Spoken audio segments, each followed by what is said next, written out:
In this video clip, we'd like to review with everyone the therapeutic motion continuum.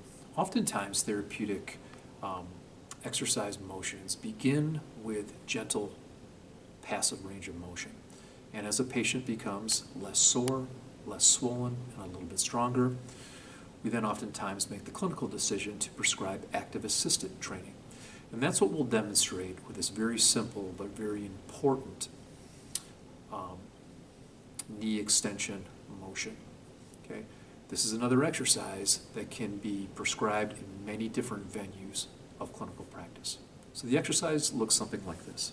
Have the patient lean back just a bit and support their lumbar spine with their hands. Then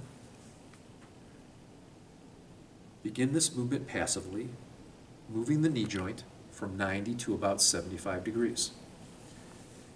Performed in this fashion, there will be virtually no loading of the tibiofemoral joint and virtually no loading of the patellofemoral joint.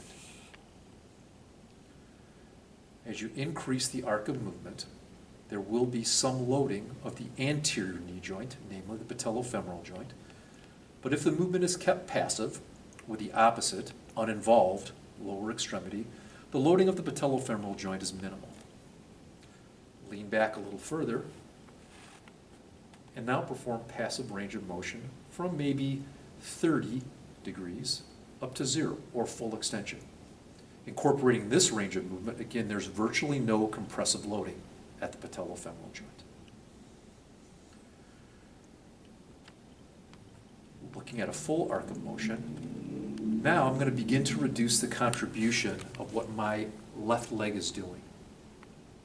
Now I'm turning this from a passive to an active assisted exercise, where I'm just barely pushing my right leg up with my left. As your patient gets stronger, intersperse isometrics.